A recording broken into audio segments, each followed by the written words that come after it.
देवादिदेव महादेव की कृपा करुणा, उनकी उदारता, उनकी दया, जो आप और हम सब मिलकर भगवान शिव की पवित्र कथा का लाभ ले रहे हैं।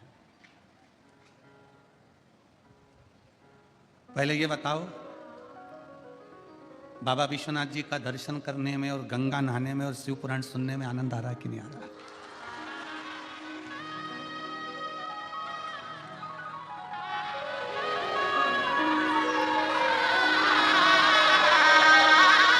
शिव कृपा। इत शिव पुराण है, उत विश्वनाथ है। इत शिव पुराण है, उत विश्वनाथ है।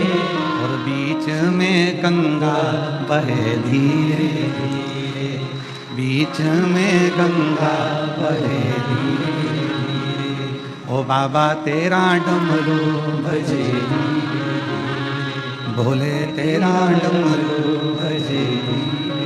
इधर शिव महापुराण की कथा है, उधर मेरा बाबा विश्वनाथ शंभु विराजमान है। और जैसे गंगा की धारा निरंतर बह रही है, अभी परम पूज्य संत शिरोमणि श्री सतुबा बाबा जी कह रहे थे कि ये शिव महापुराण तो निरंतर बहती है, निरंतर। देवादिदेव महादेव की पवित्र कथा है जिसका लाभ और आप और हम ले रहे हैं। बाबा जी कह रहे थे कि निरंतर चल रही है, आप लिए जाओ, पिए जाओ। अब गंगा जी बह रही हैं, मां गंगा बह रही हैं, मर्जी तुम्हारी है कि तुम डुबकी लगाओ कि ना लगाओ।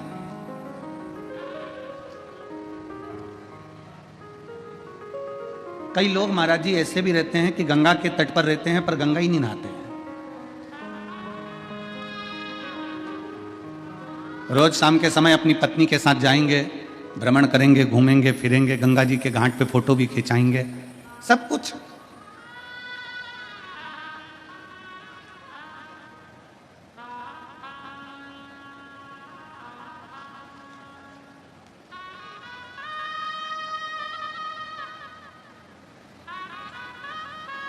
अभी कल की बात है, कल वो हम जहाँ ठहरे हैं ना, वहां पर वो उनके घर में कोई जीजी पूछ रही थी, गुरुजी हम मोबाइल से आपका फोटो खींचते हैं, और हमने देखा कथा में बैठे बैठे लोग कैमरे से भी फोटो खींचते हैं, आप नहीं खींचते?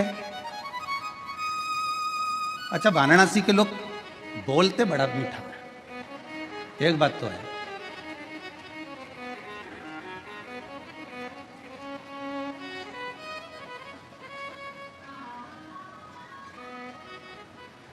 उन्होंने कहा गुरुजी हम आपका फोटो खींचते हैं, कई लोग मोबाइल से खींचते हैं, कई लोग कैमरे से खींचते हैं, आप नहीं खींचते? हमने कहा हम भी खींचते हैं। तुम मोबाइल से खींचते हो, कैमरे से फोटो खींचते हो, हम शिव महापुराण के माध्यम से तुम्हें खींचते हैं।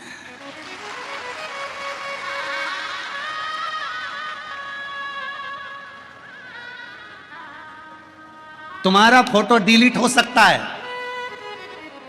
पर ये शिव पुराण की कथा में जो एक बार आकर बैठ गया और उसका दिल खींच कर आ गया, तो कभी डिलीट नहीं हो सकता। बाबा के पास ही जाता है, वो डिलीट ही नहीं होता।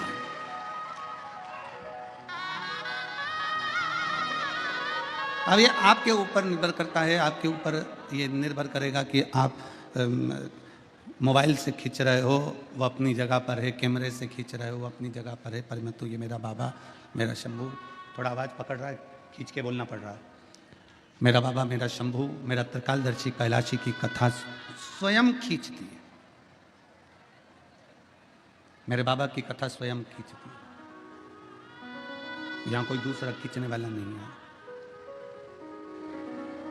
बस केवल दिल से, हृदय से शिव तत्व को जो भज लेता, भगवान ओघड़दानी को जो भज लेता है, वो शंकर का हो गया। कोई कैसे कह दे, वो कहते हैं ना कि निंदक, नकली और नास्तिक, इन तीनों से दूरी बनाकर रखना। क्योंकि मेरे ओघड़दानी, मेरे शंकर भगवान को, मेरे देवादिदेव महादेव को ये तीनों पसंद नहीं। देवऋषि नारद जब काम पर विजय प्राप्त कर लेते हैं शिव महापुराण की कथा कहती है। और काम पर विजय प्राप्त करने के बाद में देवऋषि नारद सबसे पहले देवाधिदेव महादेव के पास जाते हैं। शंकर भगवान ने देखा कि देवऋषि नारद आए हैं, प्रणाम किया। कोई ऋषि, कोई संत, कोई साधु, कोई गुरुजन, कोई महात्मा, कोई जोगी, कोई सन्यासी, कोई तपस्वी, कोई साधक, कोई उपासक कोई अगर आया है तो उसका सम्मान, उसका आदर करना, ये मेरे देवाधिदेव महादेव सिखाते हैं।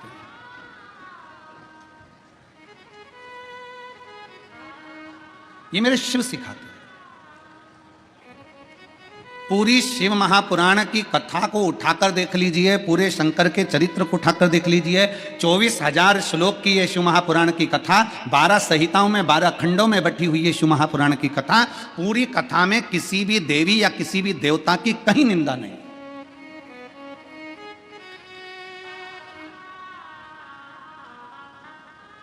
पूरी शिव महापुराण की कथा में किसी देवी देवता की निंदा नहीं है। पूरी शिव महापुराण की कथा में एक बात जरूर लिखी है कि शंकर करुणा कैसे करते हैं, शिव कृपा कैसे करते हैं, शिव दया कैसे करते हैं।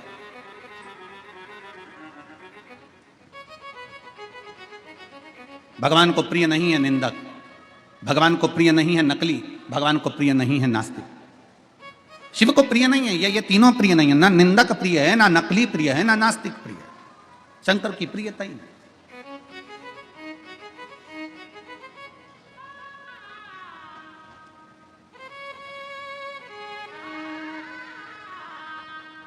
बाबा भोलेनाथ बैठे हुए थे, देवऋषि नारद का आगमन हुआ, प्रणाम किया। नारद जी आए, प्रणाम, आदर किया, सम्मान किया, सत्कार किया। नारद जी आइए, क्या बात है। देवऋषि नारद जी ने कहा कि भोले बाबा, हे शिव शंकर, जिस कामदेव पर आप विजय प्राप्त नहीं कर पाए, उस कामदेव को मैंने जीता है, मैंने स्वयं जीता है। भगवान शंकर सिंहासन से उठे और भगवान शिव सिंहासन से उठकर अपने गले की रुद्राक्ष की माला मेरे देवाधिदेव महादेव ने निकाली और देवऋषि नारद के गले में डाल दी। देवऋषि नारद के गले में डाली।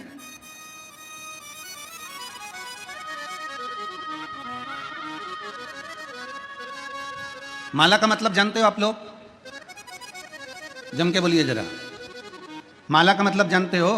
कोई संत, कोई गुरु, कोई मंदिर, कोई देवालय, कोई शिवालय, कोई महात्मा, कोई सन्यासी, कोई तपस्वी, कोई साधक, कोई उपासक जब भगवान के गले की माला उतार कर तुम्हारे गले में डाल रहा है, कोई संत अपने गले की माला निकालकर तुम्हारे गले में डाल रहा है, कोई तपस्वी अपने गले की माला निकालकर तुम्हारे गले में डाल रहा है, कोई साधक, कोई उपासक अपने गले की माला निकालकर अगर तुम्हारे गले में डाल रहा है, तो उसका मतलब क्या है? क्या मतलब है उसका? उसका मतलब यह नहीं है कि वो तुम्हारा सम्मान कर रहा है। उसका मतलब यह नहीं है कि तुम बहुत पैसे वाले हो, धनपति हो, करोड़पति हो, या तुमने कोई अच्छा कार्य किया है तो तुम्हें माला अपने गले की उतार कर डाल रहा है। ना ना ना, माला अगर भगवान के गले की माला तुम्हारे गले में आ रही है, उसका मतलब यह है कि मेरे परमात्मा के हृदय में जो चित्त वृत्ति में जो राम नाम, कृष्ण नाम, शिव नाम भरा हुआ है, जैसे ही तेरे गले में पहुंचे तो हृदय से वो तेरे भीतर प्रवेश कर जाए और तू भी उस राम नाम, कृष्ण नाम, शिव नाम में डूब जाए। किसी संत, किसी साधु, किसी तपस्वी, किसी साधक, किसी उपासक, किसी महात्मा के गले की माला तुम्हारे गले में अगर आती है तो माला डलते से ही तुम्हारे जब हृदय से आकर टच होती है, तो जो संत के हृदय में जो राम, जो कृष्ण, जो शिव बैठा हुआ है, जो संत के हृदय में, जो महात्मा के हृदय में जो उसने तप साधना करी है, राम की करी, दत्त की करी, शिव की करी, कृष्ण की करी, उसके हृदय में जितनी उसने माला जपी है, जो राम कृष्ण शिव उसके दिल में बैठा है, उस राम कृष्ण शिव का दर्शन जैसे ही तुम्हारे गले में माला पहुंचे तो तुम्हारे हृदय में वो राम कृष्ण शिव बैठे और तुम भी भगवान का दर्शन कर सको जैसे वो संत ने दर्शन किया। उसका साक्षीकरण कराने के लिए ये माला का दान प्रदान।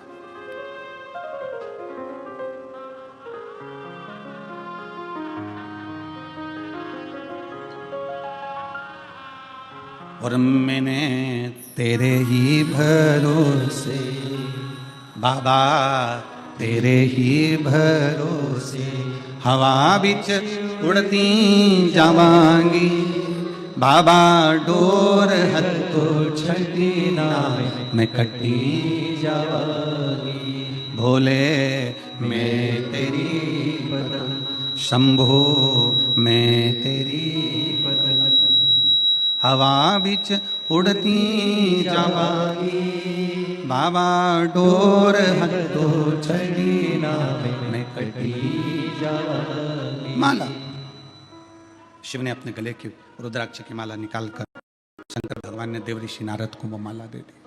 देवऋषि नारद के गले में वो माला आ गई।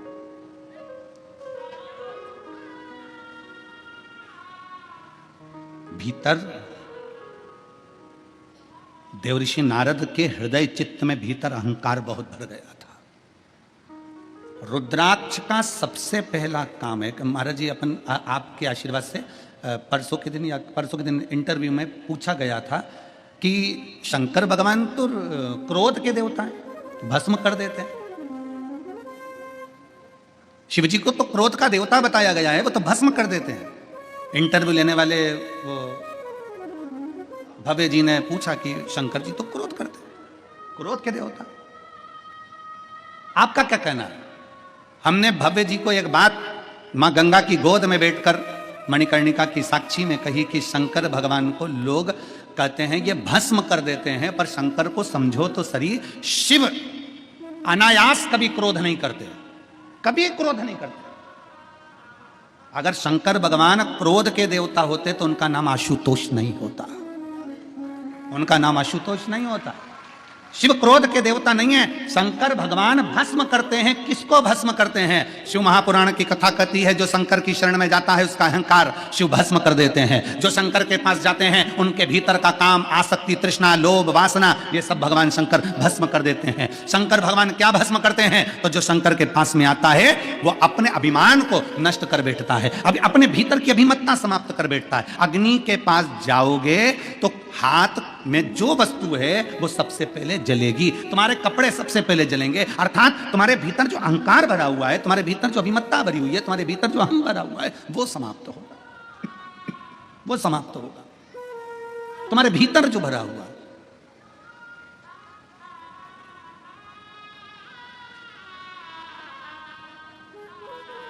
तीन चीजें हैं। आज काशी की पवित्र भूमि पर कथा सुन रहे हो, जितने आस्था चैनल पर कथा सुन रहे हैं, जितने फेसबुक यूट्यूब पर कथा सुन रहे हो, और जितने इस पवित्र प्रांगण में बैठकर लाखों की संख्या में बैठकर कथा को श्रवण कर रहे हैं। और निवेदन करूंगा, कल एक पत्र था कि गुरुजी आप केवल पंडाल वालों का बोल रहे हो, हम घाट के उस पार बैठकर कथा सुन रहे हैं, हमारा नहीं बोल रहे हो। तो जितने लोग घाट के उस पार मणिकर्णिका पर बैठकर या विश्वनाथ के पवित्र घाटों पर बैठकर उस पार गंगा के माइक से कथा को श्रवण कर रहे हैं, वो भी ध्यान से सुनना। तीन चीजें मेरे शंकर भगवान के दरवाजे पर पहुंच कर देखिए। पहला, शंकर के मंदिर की चौखट जैसे ही पार करते हो, वे जैसे ही आपने शंकर के मंदिर की चौखट पार करिए, समझ लो मंदिर के अंदर जैसे ही प्रवेश करा, वैसे ही चौखट को पार करते ही तुम्हारे जीवन की खटपट समाप्त हो जाती है। मंदिर में, भगवान शंकर के देवालय में, शिवालय में जैसे ही प्रवेश करोगे, चौखट के अंदर गए और खटपट समाप्त। दूसरा, भगवान शंकर के मंदिर में पहुंचकर जब शिखर का दर्शन करते हो, शिखर,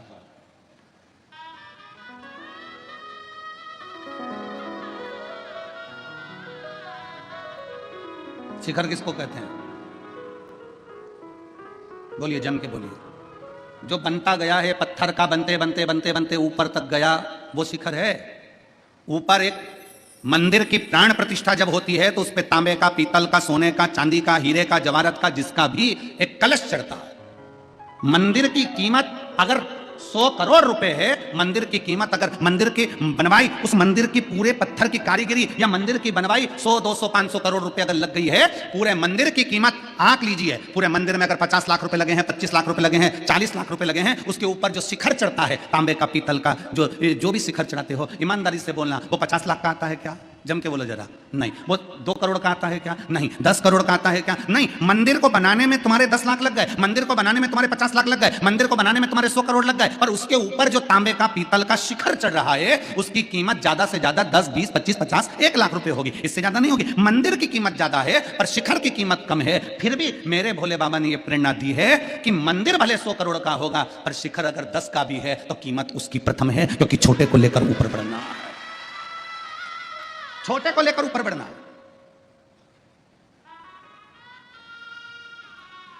छोटे से छोटे व्यक्ति को आगे बढ़ाने का प्रयास किया जाए।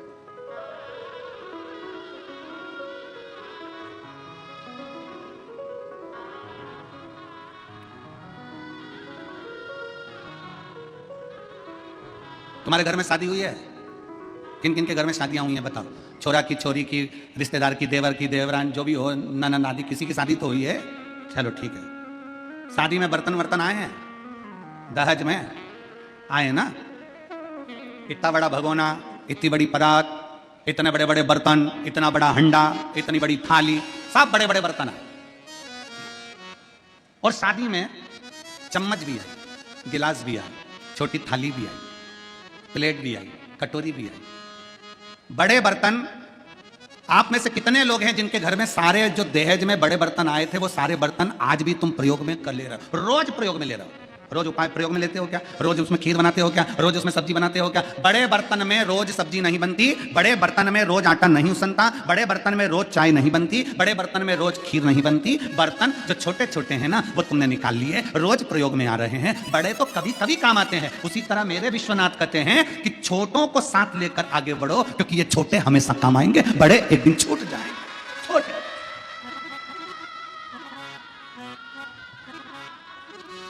बाबा जी, मैं उत्तर प्रदेश सरकार के माननीय मुख्यमंत्री योगी जी के लिए एक शब्द कहूंगा।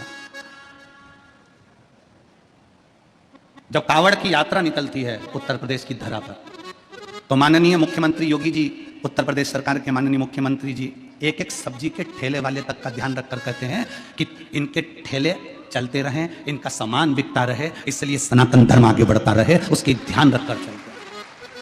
मैं उत्तर प्रदेश सरकार के माननीय मुख्यमंत्री योगी जी को यह साधुवाद दूंगा कि छोटे से छोटे व्यक्ति का भी ध्यान रखते रखते रखते रखते आगे बढ़ते हैं, छोटे से छोटे। और शिव तत्व इसी को कहते हैं, भगवान शंकर का तत्व इसी को कहते हैं, मेरे उघड़दानी का तत्व इसी को कहते हैं, जो छोटे पर भी ध्यान दिया जाए, एक कमजोर से कमजोर व्यक्ति का भी ध्यान दिया जाए। और शंभु शरणे मांगू घड़ी दुख काटो, दया करीन दर्शन।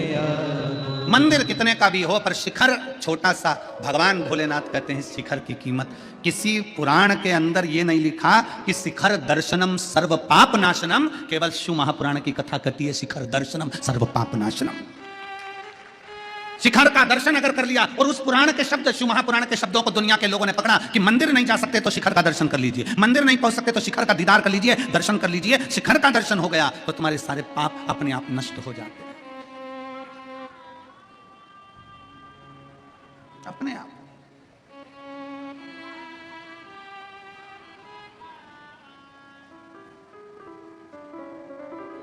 कितना अंतर है देखिए जरा। आज तक किसी ने यह नहीं कहा कि ताजमहल का दर्शन करो तो तुम्हारे पाप मिट जाएंगे, और तुम में से किसी के मिटे हो तो हमें बता देना।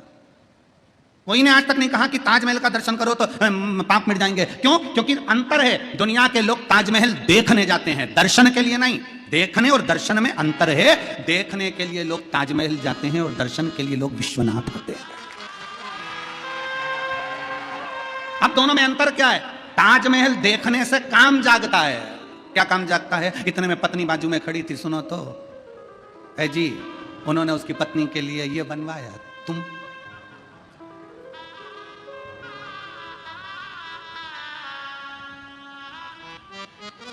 देखने से काम जागृत हो गया। और विश्वनाथ की नगरी में आई है, यहां काम नहीं जागेगा। एक बार पत्नी का हाथ पकड़कर मणिकर्णिका के घाट पर ले जाकर बिठा दो, दूसरी बार कहेगी, सिर पे पल्लू लेके पति के चरण छूती हुई बोलेगी, तुम ही में मेरी पूजा। दूसरी बार नहीं बोलेगी। और 3 रात्रि तक तुम्हारे चरण छूकर कहेगी। पति पूछेगा, हार चाहिए? नहीं। अच्छी वाली साड़ी? क्या करूंगी, 4 व्हीलर गाड़ी पे चमकदार कपड़ों में लपेट के राम नाम सत्य बोलते बोलते आ रहे, साड़ी का क्या करूंगी, क्या करूंगी? भी चली गई, लोभ भी चले गए, सब कुछ समाप्त हो गया। फिर जब घर गए तो केवल एक आत्मा थी और शिव परमात्मा था, उसके सिवाय कुछ भी नहीं, कुछ भी नहीं।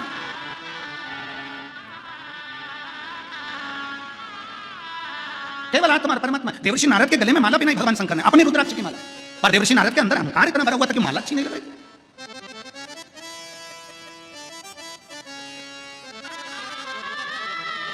महाराज जी, सभी बड़े बड़े जो महात्मा आदि कथाकार होते हैं, उनके यहाँ कोई मिलने जाता है तो इतना बड़ा बड़ा प्रशस्ति पत्र, फोटो सब देते हैं। ये बैठे हुए हैं कथा में आने वाले, और यहाँ पर भी कई लोग बैठे हैं। हमारे सीहोर में कोई भी मिलने आता है, चाहे बड़े से बड़ा संत, साधु, तपस्वी, साधक, उपासक, या कोई राजनेता, सत्ताधारी भी आए, हमारे यहाँ उसको प्रमाण पत्र या फोटो या कोई मोन्टो नहीं दिया जाता। हमारे यहाँ तो केवल एक रुद्राक्ष दिया जाता है, जो मेरे शंकर भगवान ने देवर्षि नारद को दिया। ये मोन्टो, ये फोटो तुम ले जाकर टेबल पर रख दोगे, पर वो रुद्राक्ष सीहोर का, वो कुबेरेश्वर धाम का रुद्राक्ष, जब व्यक्ति के जीवन में थोड़ी सी भी तकलीफ आएगी, वो रुद्राक्ष तांबे के लोटे में पानी भरकर डाला, शंकर को चढ़ाया और पी लिया, 3 घंटे के अंदर खड़ा होकर मानेगा। ये शिव तत्व है, ये घड़ी है, और उसका प्रमाण।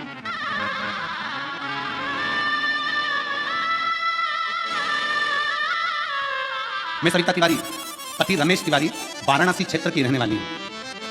पहले दीदी आपको नमन, और इसमें आपकी चांदी की थाली नहीं है। जो आपने चांदी की थाली भेजी थी वो कार्यकर्ताओं के पास प्राप्त हो गई है, आपको धन्यवाद, जो आपने भोग लगाने के लिए भेजी थी। मैं सविता तिवारी, पति रमेश तिवारी, वाराणसी क्षेत्र की रहने वाली हूँ। गुरुदेव बाबा का मैं क्या बखान करूँ, मेरे पास शब्द नहीं है। गुरुदेव बा कहीं बैठी हैं, कहा खिला सकती हूँ। अगर कहीं बैठी हो, सविता तिवारी, रमेश तिवारी, वाराणसी क्षेत्र के रहवासी कहीं बैठे हो तो एक बेलपत्र लेने के लिए आ सकते हैं। एक लोटे जल का मैं क्या वर्णन करूं गुरुदेव। मार्च 2022 में मेरे बच्चेदानी में डॉक्टरों ने गठान बताई। आप लोग एलईडी पर, आस्था चैनल पर पत्र को पढ़ सकते हो। 2022 मार्च के महीने में बच्चेदानी में डॉक्टर ने गठान बताई, जिसका मैंने 5 महीना दवा खाई, लेकिन दवाई का कोई प्रभाव नहीं पड़ा, जिसके कारण मुझे ऑपरेशन कराना पड़ा। गुरुदेव, ऑपरेशन के 6 महीने बाद पुनः दर्द शुरू हुआ और दोबारा डॉक्टर को दिखाया तो डॉक्टर ने कैंसर बताया। डॉक्टर ने कैंसर बताया, कैंसर का सुनते ही मैं डर गई। अब मेरे बच्चों का क्या होगा, सोच में पड़ी। गुरुदेव, कथा तो मैं सुनती थी लेकिन विश्वास नहीं था। लिखने वाली ने जो सत्य होता है मेरे भोले बाबा को, वही प्रिय होता है। एक बार इसके लिए धन्यवाद लिखो, ताली बजाओ कि उसने लिखा तो सत्य लिखा। गुरुदेव, कथा तो मैं सुनती थी, पत्र में आप पढ़ रहे हैं, कथा तो मैं सुनती थी, लेकिन मेरा विश्वास नहीं था कि एक लोटे जल से ये सब संभव होगा। क्या ये सब संभव हो सकता है एक लोटे जल से? फिर भी मैंने बाबा की कृपा से जल का उपाय करना प्रारंभ करा, आंकड़े की जड़ का भी प्रयोग करना प्रारंभ करा। जो मुझ सुन लेती थी कथा में वो सब कर लेती थी। और गुरुदेव, बाबा ने मेरी सुनी। बाबा ने ऐसी कृपा करी, मेरे को जब कैंसर निकला, कैंसर निकलने के बाद मेरी दूसरी जांच कराने के लिए वापस लेकर गए। मैं बाबा का जल पीती, बेलपत्र खाती, बाबा को नमन करती, और बाबा की ऐसी कृपा हो गई कि बाबा के द्वारा मेरा दूसरी बार जब जांच कराई जाई तो ऐसा चमत्कार किया कि कैंसर तो निकला ही नहीं, और बाबा की कृपा से मेरा कैंसर नहीं था, पर मुझे एक बीमारी बता दी जिसका नाम था हेपेटाइटिस बी निकला। गुरुदेव, डॉक्टर ने मुझे आजीवन दवा खाने का बोला। गुरुदेव, फिर भी मैं बहुत चिंतित थी, क्योंकि कीटाणु 63,000 हो चुके थे। हेपेटाइटिस बी के कीटाणु 63,000 हो चुके थे। फिर भी मैंने बाबा पर विश्वास किया, और एक दिन स्वप्न में मैंने देखा कि आपका जो फोटो था उस फोटो पर से बेलपत्र नीचे गिरी। मैं समझ गई कि बेलपत्र खाना है। केवल मैंने स्वप्न में देखा। गुरुदेव, आपका फोटो पर से बेलपत्र गिरते हुए देखा, और मैंने तुरंत बेलपत्र खाना प्रारंभ कर दी, और बेलपत्र खाते खाते बाबा की ऐसी कृपा हो गई। नवंबर 2024 में मेरी वापस जांच हुई, और बाबा की कृपा से मेरी जो हेपेटाइटिस की बीमारी थी वो भी समाप्त हो गई। आज बाबा की कृपा से ना मुझे कैंसर है ना हेपेटाइटिस है, मेरे बाबा ने मुझे अच्छा कर दिया। इसलिए मैं बाबा को यहाँ प्रणाम करने के लिए आई हूँ। एक लाइन अच्छी लिखी है, आप और हम गुनगुनाते हैं। खाली ना जाता कोई दर से तुम्हारे, खाली ना जाता कोई दर से तुम्हारे, मैं भी खड़ी हूँ नन्ही बाहें पसारे, अपने हृदय से लगा लो, गिरा जा रहा हूँ, उठा लो। मैं सविता तिवारी, पति रमेश तिवारी, वाराणसी क्षेत्र की रहने वाली हूँ। शिव तत्व है ये, उघड़ी है शब्द। क्या दें हम, क्या प्रदान करें हम? और फिर निवेदन है, तुम अगर आस लगाकर बैठो कि सियोर वाले महाराज के पास कुछ हो, तो फिर निवेदन है, हमारे पास में केवल 2 ही चीज है, एक श्री शिवाय नमस्तुभ्यम, और दूसरा कुबेरेश्वर बाबा का रुद्राक्ष और शिव महापुराण की कथा। दिल से बाबा को एक लोटा जल, तुम जहां रहते हो, तुम सियोर आओ चाहे मत आओ, तुम कुबेरेश्वर धाम आओ चाहे मत आओ, तुम तो अपने नजदीक में जो शंकर का मंदिर है, तुम्हारे करीब में जो शिवालय है, तुम वहां एक लोटा जल लेकर जाओ, और शंकर जी को दिल से एक लोटा जल चढ़ाकर श्री शिवाय नमस्तुभ्यम, श्री शिवाय नमस्तुभ्यम, एक लोटा जल समर्पित करिए, दिल से समर्पित करिए, दिल से। सारी समस्या का हल एक लोटा जल, श्री शिवाय नमस्तुभ्यम जपते रहो, स्मरण करते रहो, भजते रहो।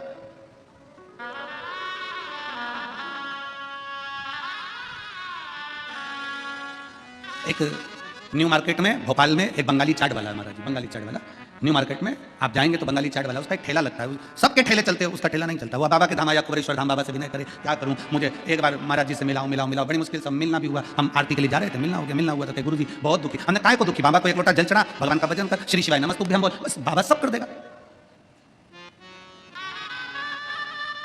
हमने कहा फिरोजाबाद की कथा में हमने कहा था कि अपने दरवाजों पर, अपनी गाड़ी पर, अपनी दुकान पर श्री शिवाय नमस्तुभ्यम लिख दे, उसके भरोसे छोड़। क्या करूं, लिख दे ठेले के ऊपर, बंगाली चाट अपनी जगह होगी, तू तो ठेले पर लिख दे श्री शिवाय नमस्ते। वो लाया, एक स्टिकर चिपका दिया। कल हम अपने मोबाइल से, जो आशीष जी का मोबाइल है, उससे हम आपको दर्शन कराएंगे उसके ठेले की भीड़ का, और श्री शिवाय नमस्तुभ्यम लिखेगा।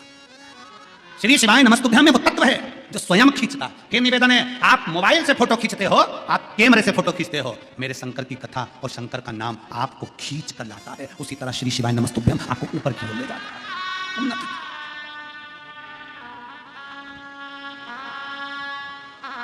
देवऋषि नारद के गले में रुद्राक्ष की माला सुहाई नहीं, देवऋषि नारद को अच्छी नहीं लगी रुद्राक्ष की माला, और शंकर भगवान ने कहा सुनो देवऋषि नारद, आपसे हाथ जोड़कर निवेदन है, जो तुमने मुझसे कहा कि मैं कामदेव को नहीं जीत पाया, ये बात तुम किसी को मत कहना। और सुनो सुनो नारद जी, जो मुझसे प्रेम करता है ना, उससे तो बिल्कुल मत कहना, जो मुझसे प्रेम करता है। राम जी शिव जी से प्रेम करते हैं, शिव जी जम के बोलो राम जी से प्रेम करते हैं। नारायण शंकर भगवान से प्रेम करते हैं, शंकर भगवान नारायण से प्रेम करते हैं। कृष्ण शिव से प्रेम करते हैं, शिव कृष्ण से प्रेम करते हैं।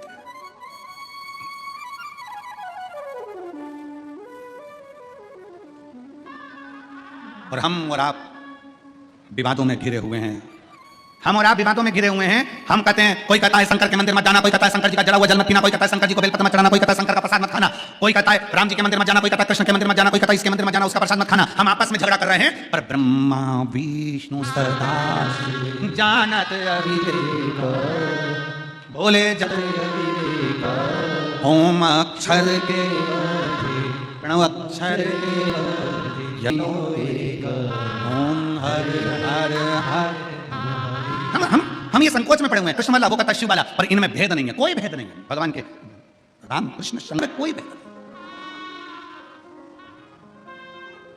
कितनी सुंदर बात भगवान शंकर कर रहे हैं, जो मुझे चाहे ना उससे जाकर ये मत कर देना, तू निंदा मत करना।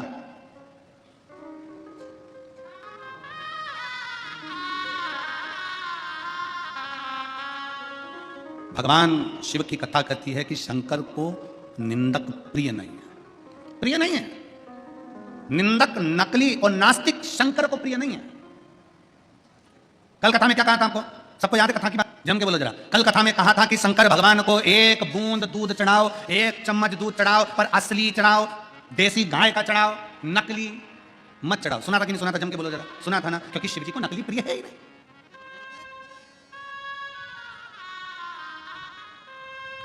शिव की प्रियता नकलीपन में नहीं, शंकर को असली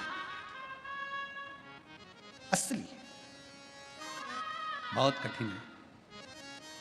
असलता का जीवन जीना बहुत कठिन है। नकली जीवन जीना तो सरल है, बहुत सरल।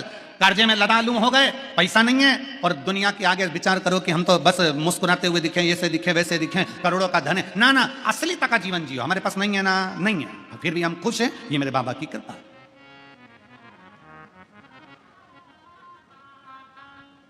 नकली तक का जीवन नहीं जीना। अब नकली तक का जीवन जीने से मालूम पड़े शादी होना है, बता दिया साहब हमारी लड़की सिलाई भी जानती है, बुनाई भी जानती है, कढ़ाई भी जानती है, और भोजन बनाना भी जानती है, और साहब हमारा लड़का इतना बढ़िया लड़का वहाँ जॉब कर रहा है, और वहाँ है, ऐसा है वैसा है। जो सत्य है वो सत्य है। एक पत्र है,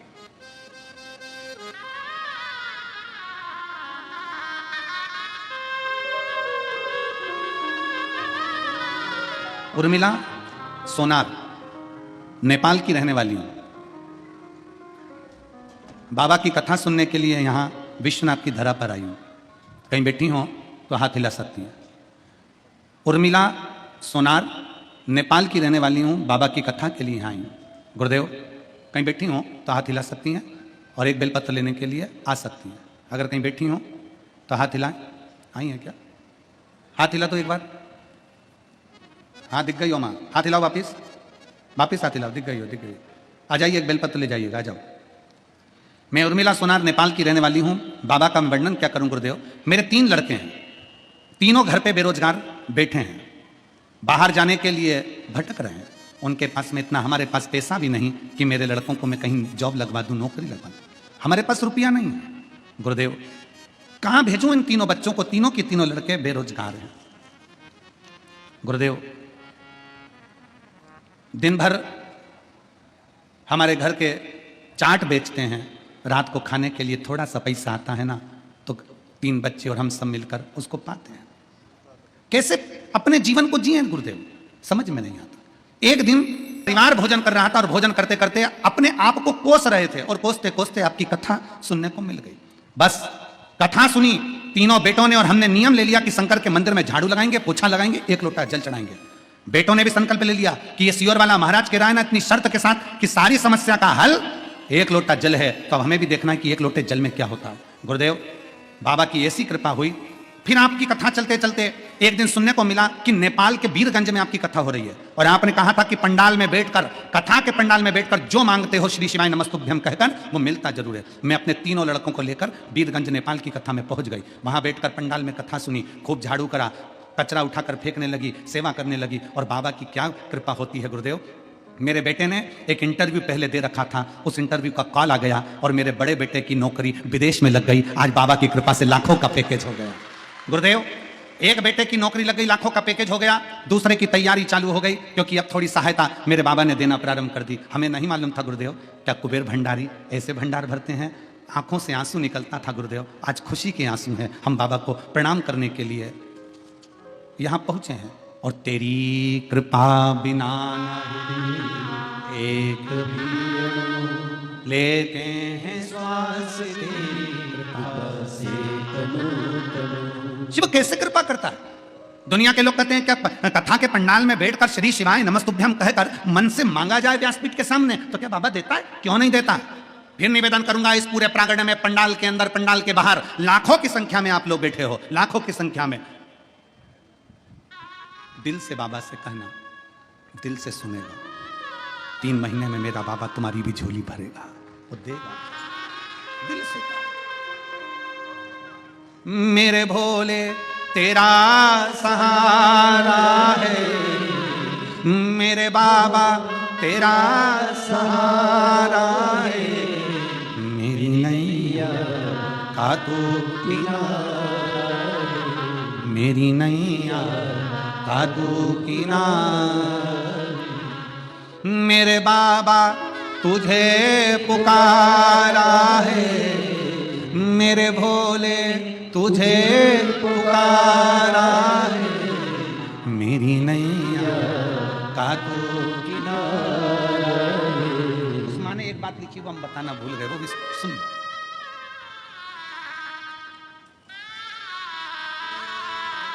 गुरुदेव विदेश में जाने के लिए टिकट के लिए लाखों रुपए चाहिए रहते हैं। कहां से आते हैं? बेटे ने कहा मां 4 से 5 लाख रुपए लगेंगे। पैसे कहां से आएंगे? कॉल लेटर तो आ गया, पैसे कहां से आएंगे जाने के लिए? मां लिखती है तो पासपोर्ट बनवा, व्यवस्था बाबा करेगा। गुरुदेव जिस दिन पासपोर्ट बनवाया और शंकर के मंदिर में जाकर हम तीनों बेटे और मां ने जब बाबा के चरणों की झाड़ू लगाई है ना, जल लाकर घर के दरवाजे पर छीटा है ना, वहीं विदेश से कॉल आया कि तुम्हारे टिकट के लिए पैसा तुम्हारे खाते में डलवा दिया गया।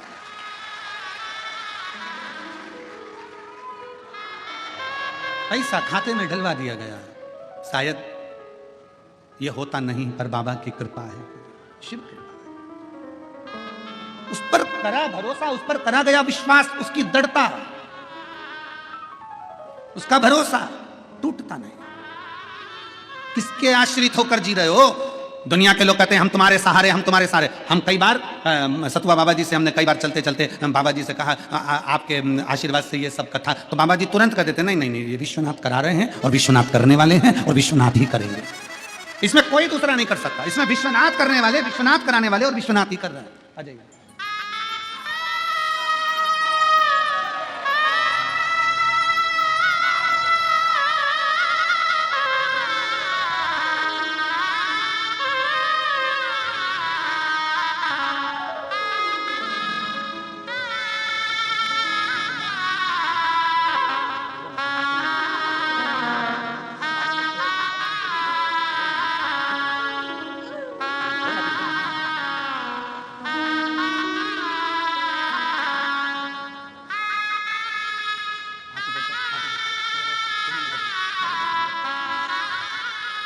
और रिश्ता तेरा मेरा सबसे प्यारा, रिश्ता तेरा मेरा नेपाल से आई हैं, सबसे बेटे की जॉब लग गई है, चाट का ठेला लगाते थे, जो मिल जाता था खा लेते थे। कभी नहीं सोचा था कि बाबा कुबेर भंडारी ऐसा भंडार भर दे। रिश्ता तेरा मेरा सबसे प्यारा, रिश्ता तेरा मेरा सबसे प्यारा, तू मेरा बाबा मैं हूँ तेरा, मैं हूँ तेरा, तू मेरा बाबा मैं हूँ तेरा, मैं हूँ तेरा। रिश्ता तेरा मेरा सबसे प्यारा, तू मेरा बाबा मैं हूँ तेरा, मैं हूँ तेरा। उसका संबंध है आपसे, उसकी रिश्तेदारी है आपसे।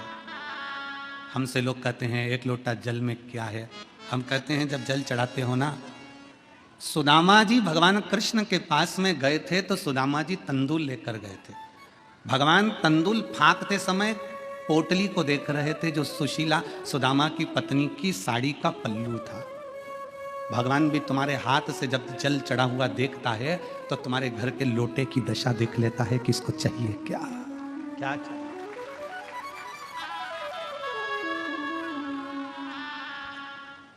संबंध शिव से है।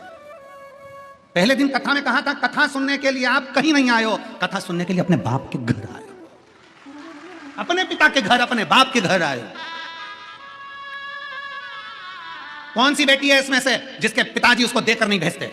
ऐसी जगत में कोई बेटी नहीं, ऐसा जगत में कोई बेटा नहीं। बेटा अपने पिता को कुछ दे चाहे नहीं दे, पर बेटा कहता है कि पापा हम काशी जा रहे हैं, पापा हम हरिद्वार जा रहे हैं, पापा हम घूमने जा रहे हैं। तो घर से जब बच्चे निकलते हैं तो बूढ़े माँ बाप के पास कुछ नहीं हो तो भी 10 रुपए तो हाथ में पकड़ाई देते हैं, ले ये लेकर जाना, ये शॉल ले जा ठंड लगेगी ओढ़ लेना, ले ये तकिया ले जा, ले ये चद्दर ले जा बेटा ओढ़ लेना ठंड पड़ेगी। घर के बुजुर्ग देकर भेजते हैं। घर की बेटी जब मायके से जाती है तो उसको देकर भेजा जाता है। कुछ भी देंगे, पल्लू में झोली में थोड़ा सा खोचा डाल देंगे, थोड़ा सा चावल डाल देंगे, पर देकर भेजते हैं। उसी तरह पिता के घर में कथा सुनने के लिए आए हो तो मेरा विश्वनाथ भी इस पंडाल से खाली नहीं भेजेगा, तुम्हें देकर भेजेगा, देकर।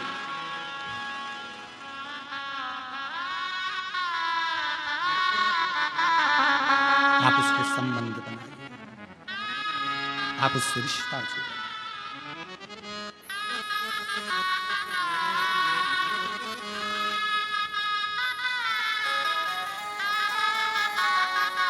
तो काशी वाले से मिलना बड़ा जरूरी, ओ काशी वाले से मिलना बड़ा जरूरी, ओ काशी वाले से मिलना बड़ा जरूरी, ओ डमरू वाले से मिलना बड़ा जरूरी, मिलना बड़ा जरूरी, हाँ मिलना बड़ा जरूरी, मिलना बड़ा जरूरी, मिलना बड़ा जरूरी, ओ काशी वाले से मिलना बड़ा जरूरी, ओ काशी वाले से मिलना बड़ा जरूरी, ओ डमरू वाले से मिलना बड़ा जरूरी, ओ डमरू वाले से मिलना बड़ा जरूरी। बड़े भाव से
जो मैं होती पवन बसंती झोंका बन कर आती, जो मैं होती पवन बसंती झोंका बन कर आती, जो मैं होती बेला चमेली चरणों में बिछ जाती, जो मैं होती बेला चमेली चरणों में बिछ जाती।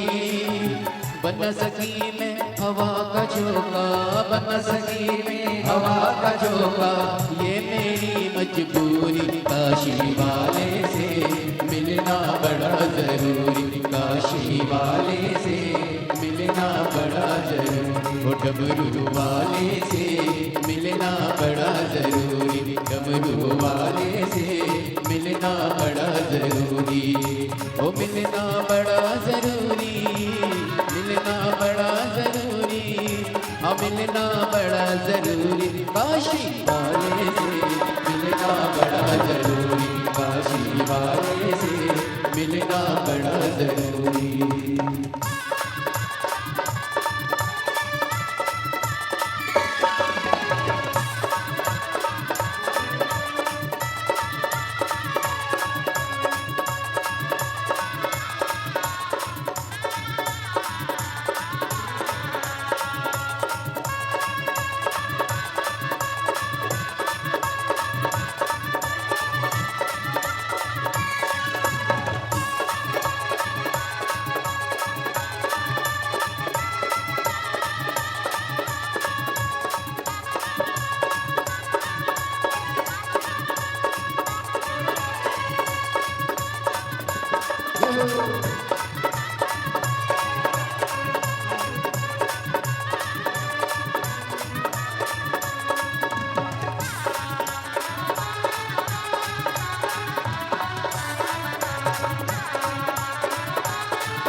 बदरिया छम छम नील बहाती, जो मैं होती काली बदरिया छम छम नील बहाती, गरज गरज के बरस बरस के तुमको नित नहलाती, गरज गरज के बरस बरस के तुमको नित नहलाती।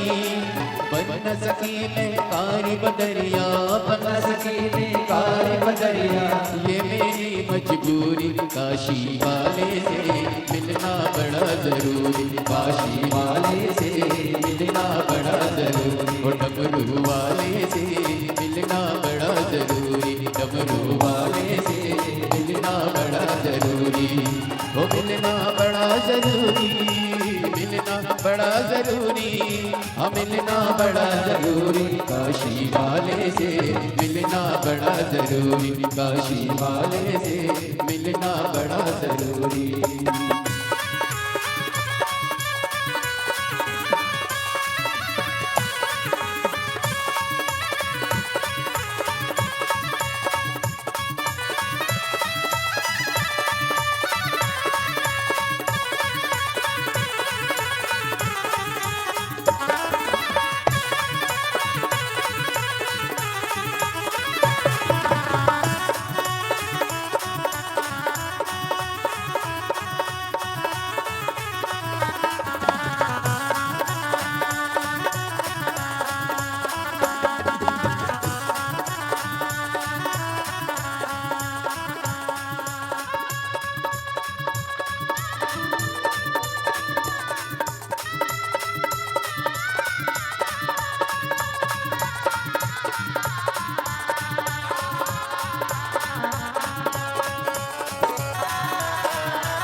खत लिखती निज पापी जो मैं तेरा पता जानती खत लिखती निज पापी सब रसिकन को संग में लेकर तुमसे मिलने आती सब रसिकन को संग में लेकर तुमसे मिलने आती पता तेरा मेरा पास नहीं है पता तेरा मेरे पास नहीं है ये मेरी मजबूरी काशी वाले से मिलना बड़ा जरूरी काशी वाले से मिलना बड़ा जरूरी ओ डमरू वाले से मिलना बड़ा जरूरी डमरू वाले से मिलना बड़ा जरूरी ओ मिलना बड़ा जरूरी हाँ मिलना बड़ा जरूरी मिलना बड़ा जरूरी मिलना बड़ा जरूरी ओ मिलना बड़ा जरूरी हाँ मिलना बड़ा जरूरी ओ मिलना बड़ा जरूरी मिलना बड़ा जरूरी ओ काशी वाले से मिलना बड़ा जरूरी ओ काशी वाले से मिलना बड़ा जरूरी ओ डमरू वाले से मिलना बड़ा जरूरी ओ डमरू वाले से मिलना बड़ा जरूरी ओ काशी वाले से मिलना बड़ा जरूरी ओ काशी वाले से मिलना बड़ा जरूरी मिलना बड़ा जरूरी डमरू वाले से मिलना बड़ा जरूरी ओ काशी वाले से मिलना बड़ा जरूरी डमरू वाले से मिलना बड़ा जरूरी ओ मिलना बड़ा जरूरी हाँ मिलना बड़ा जरूरी मिलना बड़ा जरूरी मिलना बड़ा जरूरी ओ मिलना बड़ा जरूरी हाँ मिलना बड़ा जरूरी ओ मिलना बड़ा जरूरी मिलना बड़ा जरूरी ओ काशी वाले से मिलना बड़ा जरूरी ओ काशी वाले से मिलना बड़ा जरूरी ओ डमरू वाले से मिलना बड़ा जरूरी ओ डमरू वाले से मिलना बड़ा जरूरी बोल विश्वनाथ भगवान की जय हर हर महादेव अपने स्थान पर बैठकर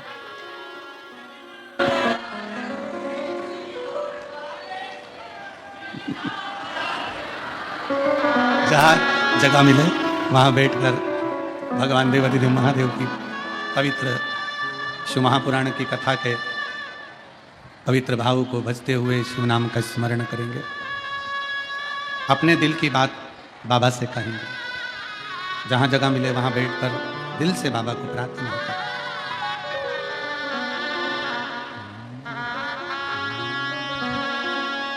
श्री शिवाय नमस्तु श्री शिवाय नमस्तु श्री शिवाय नमस्तु श्री शिवाय नमस्तु श्री शिवाय नमस्तु भोला सब दुख काटो ओ भोला सब दुख काटो शिव शंकर जपो तेरी माला भोले बाबा जपो तेरी माला भोला सब दुख काटो ओ भोला सब दुख काटो वेश है मंगलकारी वेश है मंगलकारी शमशान वासी हमारा शमशान वासी हमारा ओ भोला सब दुख काटो ओ भोला सब दुख काटो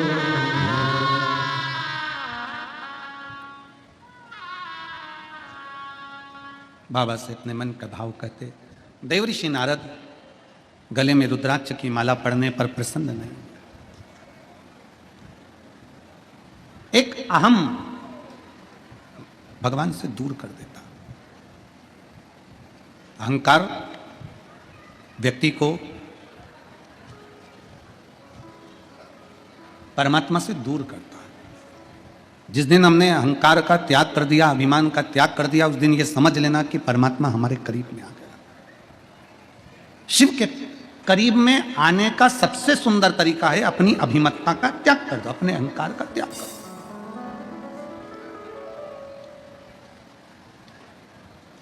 शिव के मंदिर जाते हो रोज, तो शंकर के मंदिर में रोज जाते हो तो रोज बाबा से प्रार्थना करना, बाबा इस शरीर के अंदर, इस चित्त के अंदर कभी अहंकार मत आना, और आना भी नहीं चाहिए। इस शरीर में जो चीज अंदर जाता है उसको त्यागना ही पड़ता है। नहीं त्यागेंगे तो शरीर को रोगी बना देगी। भोजन करो, पेट भर कर करो, खूब पेट भर कर खा लो, खूब पेट भर करो। 2-4 दिन, 5 दिन, 2 दिन तुम पेट में ही रहने तो जाओ मत। नहीं, मैं त्याग ही नहीं करूंगी, मैंने तो खाया, त्याग नहीं करूंगी। जो खाया है उसका त्याग करना पड़ेगा। त्याग नहीं करोगे तो बीमार पड़ोगे। बोलो सही है कि गलत है? पानी पी लिया, दूध पी लिया, चाय पी ली, कोल्ड ड्रिंक पी लिया, कोई सामग्री तुमने दूध आदि पी लिया, जल पी लिया, पानी पी लिया, पानी तुम पेट भर कर पी लो और उसको अपने पेट में रख लो। बाद में तुम त्याग मत करो 1-2 दिन तक। बोलो बीमार पड़ोगे कि नहीं पड़ोगे? जम के बोलो जरा, पड़ोगे ना। भोजन किया उसका त्याग करना पड़ेगा, जो भीतर गया है उसको त्यागना पड़ेगा। पानी पिया उसको भी त्यागना पड़ेगा। इस शरीर में रख नहीं सकते।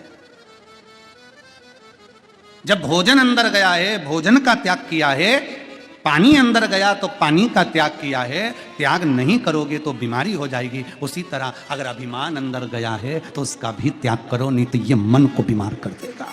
ये मन को बीमार, अभिमान को बाहर निकालना पड़ेगा, अहंकार को बाहर करना पड़ेगा। देवऋषि नारद नहीं कर पाए। देवऋषि नारद के अंदर अभिमत्ता जागृत रही। देवऋषि नारद के अंदर अभिमत्ता थी। उन्होंने, भगवान शंकर ने कहा कि तुम जो मुझे चाहते हैं तुम उनसे मत कह देना, इस निंदा को मत कर देना, तुम ये मत कह देना कि शंकर भगवान कामदेव को जीत नहीं पाए और मैंने जीता है। और भगवान ने मार्गदर्शन दे दिया था कि तुम कहना मत, क्योंकि भगवान जानते थे कि ये देवऋषि नारद भगवान नारायण के पास जाकर कहेगा और नारायण मुझे बहुत प्रेम करते हैं, उनसे ये निंदा सुनते नहीं बनेगी और वो रुष्ट हो सकते हैं। ये निंदा उनसे सुनते नहीं बनेगी। देवऋषि नारद बाहर निकले, रुद्राक्ष की गले से माला निकाली, गले में से रुद्राक्ष की माला निकाली और देवऋषि नारद ने उठाकर जमीन पर उस रुद्राक्ष की माला को पटक दिया। जमीन पर। अगर देवऋषि नारद को यह मालूम पड़ता कि ये माला कोई साधारण नहीं है, ये भगवान भोलेनाथ ने अपने गले से निकाल कर नारद तेरे गले में पहनाई है, ये कोई साधारण नहीं है, कोई संत, कोई साधु, कोई गुरुजन, कोई तपस्वी जन, कोई साधक, कोई उपासक अपने गले की माला अगर आपको दे रहा है तो ये माला साधारण नहीं है। उसने दिए, उसको हृदय से लगाओ, मस्तक से लगाओ, फिर विसर्जन करिए उसको। आप फेंकिए नहीं उसको, चित्त के हृदय लाओ।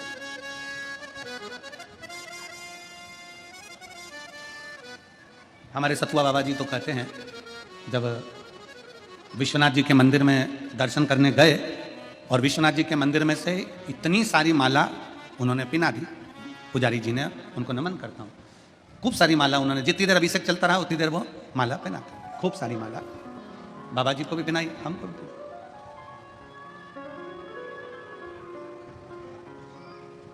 सतुआ बाबा जी बोले, आज माला के रूप में ऐसा लग रहा है जैसे विश्वनाथ गले लग रहे हैं और अपने दिल से अपने दिल की बात कर रहे हैं। यह संत का स्वभाव होता है, यह संत का एक भाव होता है कि माला में भी शिव तत्व की प्राप्ति को जाने, एक एक चीज में शंकर को पहचाने। और मेरे भोले तेरा सहारा, हम हर चीज में शंकर को पहचानने का प्रयास करें। देवऋषि नारद ने रुद्राक्ष की माला को उतारकर जमीन पर फेंक दिया, चल दिए। सामने से नंदी आ रहे थे। नंदी ने देखा कि बाबा के गले की रुद्राक्ष की माला जमीन पर पड़ी है, जमीन पर।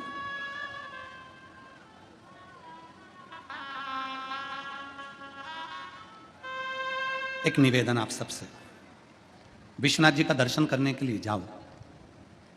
सबकी डलिया में फूल बेलपत्री रहती है, बोलो रहती कि नहीं रहती है? कईयों की डलिया में से बेलपत्र जमीन पर गिर जाती है। पर एक निवेदन है, करवद विश्वनाथ जी के मंदिर में अगर जमीन पर बेलपत्र पड़ी है ना, आपने उसको उठाकर झोली में रख लो, भले उसका कोई प्रयोग ना करो पर उसको ले जाकर बाद में विसर्जन कर दो, पर वो बेलपत्र किसी के पाँव में मत आने दो। उतने में भी मेरा बाबा तुम पर कृपा कर दो, उतने में भी मेरा बाबा तुम पर कृपा कर देगा। वो बेलपत्री जो पाँव में आ रही है, जो बेलपत्री जमीन पर पड़ी हुई है, हिलने में, जाने में, धक्का में, मुक्की में, दौड़ने में, हो सकता है लाइन में लगने में पॉलीथीन से, डलिया में से बेलपत्र जमीन पर गिर जाए, क्योंकि ये बेलपत्र साधारण नहीं होती। ये बेलपत्र मेरे शंकर का एक स्वरूप है, मेरी पार्वती का एक स्वरूप है। इस बेलपत्र को उठा लो, बाद में भले विसर्जन कर दो। शर्म मत करो कि लोग क्या कहेंगे, बेलपत्र उठा रहा है, लोग क्या कहेंगे, बेलपत्र उठा रहा है। अरे भैया, जब किसी का पड़ा हुआ मोबाइल 80,000 का मिल जाता है तो तुरंत उठा लेते हो, किसी की पड़ी हुई चेन मिल जाती है तुरंत उठा लेते हो। तो ये मोबाइल 80,000 का होगा, चेन 1 लाख की होगी, पर जो बेलपत्र जमीन पर पड़ी है तुमने अगर उठाकर अपने पल्लू में रख ली है और बाद में उसका अगर विसर्जन कर दिया है तो तुम्हारी झोली करोड़ों में जरूर भराएगी, ये निश्चितता है। एक बेलपत्र जमीन पर ना गिरे, उसका स्मरण रहे, पढ़िए, उठा लो, बाद में देखो, बाद में विसर्जन कर देंगे। हम सुधरेंगे, जम के बोलो जरा, युग सुधरेगा। हम बदलेंगे, गायत्री परिवार वाले बोलते हैं ना, हम बदलेंगे युग बदलेगा। हम बदलेंगे युग बदलेगा। कब बदलोगे? जम के बोलो, आज से। मंदिर जाओगे दर्शन करने के लिए, बेलपत्री जमीन पे पड़ी है, अपने पल्लू साथ में उसमें रखते जाओ, बाद में आओ विसर्जन कर दो, कोई बात।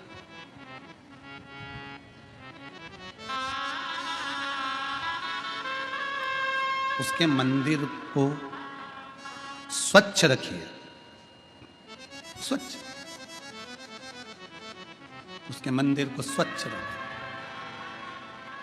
वो तुम्हारी जिंदगी को स्वच्छ कर देगा, तुम्हें कभी भटकने नहीं देगा, कभी नहीं। स्वच्छ रखिए। देव ऋषि नारद ने रुद्राक्ष की माला को फेंक दिया, नंदी ने उठा ली, नंदी लेकर भगवान शंकर जी के पास पहुंच गए। हर हर महादेव। जैसे ही नंदी पहुंचे, भगवान शिव जी ने पूछा, नंदी बड़े क्रोध में आए हो, बड़े गुस्से में आए हो, बड़े क्रोध।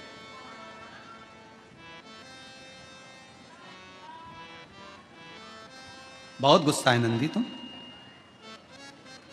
इतना क्रोध, इतना क्रोध, ये ठीक, क्यों इतना क्रोध कर रहे हो, इतना गुस्सा किस लिए?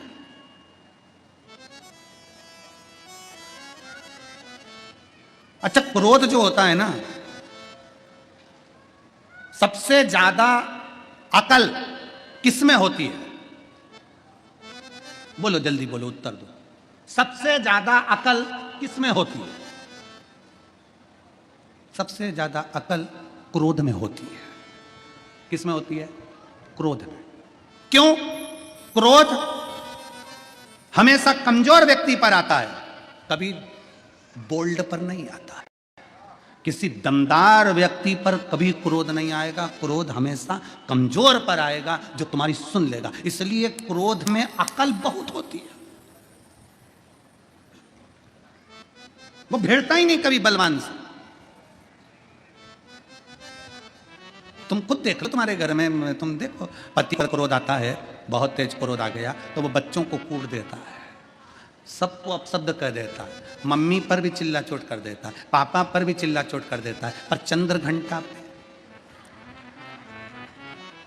मान लो वो खड़ी है ना, वो बाजू में तुम्हारी पत्नी, और तुम्हें गुस्सा आ रहा है, तुम बोल के बताओ, तुम एक सुनाओगे बच्चा, वो तुरंत, उसको रोज आदत में है, रोज जगदीश भगवान की आरती करती, तेरा तुझको, उसको ये आदत में कि तुमने मुझे कहा और मैंने तुम्हें सुनाई, तुम दो, वो अच्छा, वो बोले ही नहीं उसको, सबको कूट दे, मार दे, चिल्ला चोट कर दे, सब कुछ कर दे, पर वो क्रोध में कर दे। नंदी, ए नंदी, तो इतना क्रोध में क्यों है? नंदी कहता है, मुझे क्रोध इसलिए आ रहा है क्योंकि देवऋषि नारद ने आपके गले के रुद्राक्ष की माला को जमीन पर पटक दिया। रुद्राक्ष की माला? हाँ, कोई बात नहीं। अब जरा ध्यान देना, बहुत सावधानी से सुनना। प्रश्न करने वाले प्रश्न करते हैं कि शंकर जी को भस्म कर देते हैं, क्रोध कर देते हैं। शिव पुराण कहती है, जिसके गले की माला देवऋषि नारद ने जमीन पर पटक दी हो, वो शंकर कह रहे हैं, नंदी गुस्सा मत करो, क्रोध मत करो, अब जो हो गया वो हो जान दो, माला मुझे दे दो, मैं वापिस पहन लूंगा, माला मुझे दो, मैं वापिस पहन लूंगा, वापिस, हाँ प्रभु शंकर भगवान नंदी कर रहे हैं, आप देवऋषि नारद के गले की चढ़ी हुई माला वापिस पहन लोगे? शंकर भगवान कहते हैं सुनो नारद, बेलपत्र और रुद्राक्ष, तुलसी का दल, ये तीन ऐसे हैं जो कभी अशुद्ध नहीं होते, ये शुद्ध की शुद्ध है। बेलपत्र, रुद्राक्ष और तुलसी का दल या तुलसी की माला, ये कभी अशुद्ध नहीं होती, ये शुद्ध की शुद्ध है, इसमें अशुद्धता नहीं है, ये शुद्ध है। अब कई माताएं बड़े बहुत सारे प्रश्न करते हैं, कई लोग प्रश्न करते हैं, अरे गुरुजी तुमने तो सबको गले में रुद्राक्ष पहना दिया, अरे गुरुजी तुमने सबके गले में रुद्राक्ष पहना दिया, कोई यहाँ जा रहा, कोई वहां जा रहा, कोई ये कर रहा, कोई वो कर रहा, कोई गुटखा खा रहा, कोई पान खा रहा, कोई ये कर रहा, कोई वो कर रहा, और तुमने सबको कह दिया कि रुद्राक्ष पहनो, रुद्राक्ष पहनो, उसका दोष नहीं लगेगा? शिव महापुराण की कथा कहती है, अगर तुम्हारे गले में रुद्राक्ष है, तुम हॉस्पिटल में जा रहे हो, चाहे दुनिया में कहीं पर भी जा रहे हो, रुद्राक्ष शुद्ध का शुद्ध रहता है, रुद्राक्ष कभी अशुद्ध नहीं होता, रुद्राक्ष कभी अशुद्ध नहीं होता, उसकी शुद्धता बरकरार रहती है। अब आ गए ना, शिकार करा ना तुमने, उसी तरह शिव महापुराण की कथा कहती है 25 किलो आलू में से 5 आलू सड़े निकल गए, उसको तुमने शिकार करा, 10 किलो टमाटर में से 2 टमाटर बेकार निकल गए, तुमने उसको शिकार करा, 10 किलो मिर्ची में से 4-5 मिर्ची बेकार निकल गई, तुमने उसको शिकार करा, नोट की गड्डी में फटे नोट आ गए, तुमने उसको शिकार करा। तो हमारे घर में भी 2-4 लोग ऐसे रहेंगे जो भगवान को नहीं मानेंगे, भजन नहीं करेंगे, अपशब्द कहेंगे, ताने देंगे, तुम उनको भी स्वीकार करो, ये शिव पुराण का, ये शिव महापुराण की कथा कहती है, हमें उसमें दोष नहीं देखना। कई माताएं कहती मेरी जेठानी तो मंदिर ही नहीं जाती, मेरी देवरानी तो मंदिर में नहीं जाती, वो तो जली नहीं चढ़ाती, हमें दोष नहीं, उनको स्वीकार करो, ठीक है ना? हमारी जेठानी हमको गाली देती है, कहां जा रही हो? काशी कथा सुनने के लिए? क्यों वो सियोर वाले महाराज के चक्कर में पड़ी हो? क्यों कथा में जा रही हो? आप शब्द कहते हैं, स्वीकार करो, कोई बात नहीं, समझ लो 10 किलो टमाटर में 2 टमाटर गड़बड़ है, स्वीकार करो, समझ लो 25 किलो आलू में, हमारे घर में 25 लोग हैं, हमारे 25 किलो, तुम्हारे घर में कितने किलो हैं? सबको गिन लो, पति पत्नी 2 बेटे, सास ससुर 6 और ननन नंदोई, ऐसे मिला के तुम सबको गिनोगे तो अंदाजा लग जाएगा कि 15 किलो हो कि 20 किलो। अब 15 किलो 20 किलो में 1-2 टमाटर गड़बड़ निकल जाए तो क्या टेंशन ले, ठीक है, चलने दो, जो होगा देखा जाएगा। पर हमारी आदत क्या हो जाती है कि हम सोचते हैं नहीं नहीं नहीं ये तो बेकार हो गया, अब टेंशन लेके बैठ गए, मेरे 2 टमाटर गड़बड़ हो गए, 10 किलो लेके आई थी 2 टमाटर बेकार निकल गए, 20 किलो लेकर आई थी 2 आलू बेकार निकल गए। नहीं सोचना, बिल्कुल नहीं सोचना, हम तो बाबा के भरोसे चलते, हम तो बाबा के भरोसे चलते, ये दुनिया वाले चलते, हम तो बाबा के भरोसे चलते। अगर सब्जी अच्छी बनाना है, परिवार को अच्छा बनाना है, तो 1-2 टमाटर या 1-2 हरी मिर्ची या 1-2 आलू को मत देखो, घर को अच्छा बनाना है तो इनको मत देखो जो दिन रात निंदा में लगे हैं, उनको किनारे में पटक दो, जो अच्छे हैं वो अच्छे से बगारो, खाओ, आनंद में रहो, अपनी जिंदगी मस्त जियो। कई लोग ऐसे होते हैं, अभी कथा हो रही है काशी में, 2-4 टमाटर यहाँ भी गड़बड़ हो सकते हैं, ऐसा नहीं है, 1-2 आलू यहाँ पर भी गड़बड़ निकल सकते हैं, उसमें कोई दिक्कत नहीं, हो जाता है कभी कभी, टमाटर है, आलू है, ढेरों के ढेर में थोड़ा बहुत कमजोर निकल सकता है, हो जाता है। और निवेदन है 1 दिसंबर से 7 दिसंबर तक जो सिरपुर जिला धूलिया महाराष्ट्र की पवित्र कथा जो होने वाली है, उनसे भी निवेदन मिलेंगे बहुत सारे जीवन में, पर ध्यान रखना कि अपन को जोड़कर चलना है, सबको जोड़कर चलो, सब कुछ। देव ऋषि नारद, तुम जाकर भगवान नारायण से कुछ मत कहना, पर नारद तो नारद थे, सीधे पहुंच गए भगवान विष्णु के पास, भगवान नारायण, श्रीमन नारायण श्रीमन नारायण श्रीमन नारायण श्रीमन नारायण, पहुंच गए। भगवान विष्णु के नेत्र खुले, नारायण ने पूछा, देव ऋषि नारद आए, प्रणाम नारद जी, आइए। शंकर भगवान ने देव ऋषि नारद को बैठने के लिए स्थान दिया था, शंकर भगवान ने देव ऋषि नारद के गले में माला भी पहनाई थी, पर भगवान विष्णु ने देव ऋषि नारद को बैठने के लिए स्थान नहीं दिया। क्यों? क्योंकि भगवान नारायण जानते थे कि मेरे स्वामी, मेरे देवाधिदेव महादेव ने स्थान दिया, वहां नहीं बैठा, तुम्हें क्या स्थान, क्यों? नहीं दिया। देवऋषि नारद को भगवान नारायण ने गले में माला नहीं पहनाई। देवऋषि नारद ने आते से कहा, सुनो भोले बाबा नारायण। भगवान विष्णु से कहा, प्रभु जिस कामदेव को भगवान शंकर नहीं जीत पाए उस कामदेव को नारद ने जीता है। जैसे ही सुना भगवान नारायण की आंख से आंसू बहने लगा, मेरे नारायण रोने लगे। क्यों? क्योंकि नारद, शास्त्र कहता है कि निंदा करने वाला भी पापी होता है और निंदा सुनने वाला भी। जम के बोलो जरा। ना ना ना ना, गलत बात बोल रहे हो तुम लोग। निंदा करने वाला पापी होता है और निंदा सुनने वाला महापापी होता है। अब बजाओ ताली जोरदार वाराणसी वालों के लिए। इसको कहते हैं जोरदार बात कही। आज मेरी जीजियां कद्दू की सब्जी खाए बैठी है। बहुत प्रबल ज्ञान, बहुत जोरदार, अच्छी। पापी तो केवल निंदा करने वाला होता है। निंदा करने वाला का काम क्या है? केवल पापी निंदा करेगा, निंदा करेगा। शिव पुराण की निंदा, शिव वक्ता की निंदा, शिव भजन की निंदा, भगवान की कथा की निंदा, भगवान की निंदा, मंदिर की निंदा, देवालय की निंदा, शिवालय की निंदा। निंदा करने वाला केवल निंदा करेगा, वो केवल पापी है। पर सुनने वाला महापापी।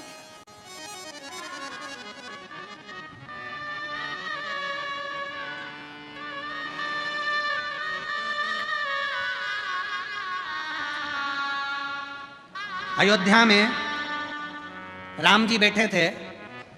तुमको खुशी हुई कि नहीं हुई? अरे जम के तो बोलो जरा। हुई थी? ठीक है। सारे महात्माओं ने, सारे देश ने अपने अपने गांव में, अपने अपने नगर में, अपने अपने मोहल्ले में खूब सजाया, दिया लगाया, खूब बाबा का प्रवेश कराया। राम जी अवध में बैठे। ध्यान देना जरा। किस चीज की खुशी? अवध में राम बैठे, अयोध्या में राम बैठे। पर मेरे भारत की भूमि का गौरव यह था कि जिस समय राम जी अवध में आए थे उस समय केवल राम अवध में ही उत्सव मना था। पर अभी जब मेरे राम अवध में आए तो पूरा भारत और विदेश में भी उत्सव मन रहा था। मतलब दिल में राम बैठ गया, दिल के अंदर राम बैठ गए थे, हृदय चित्त में राम बैठ गए थे। इसलिए हम दिए जला रहे थे। हमारे भीतर राम उतर गए थे, इसलिए हम आतिशबाजी छोड़ रहे थे। हमारे भीतर राम उतर गए थे, इसलिए हमने द्वार सजाए थे। हमारे भीतर राम उतर गए थे, इसलिए हमने रंगोली बनाई थी। हमारे भीतर राम उतर गए थे, इसलिए हमने पकवान बनाए थे, मिठाइयां बनाई, खूब लड्डू बड़वाए, क्योंकि हमारे भीतर राम उतर गए थे। तो राम केवल अवध में नहीं, राम तुम्हारे दिल रूपी अवध में भी बैठ चुका है।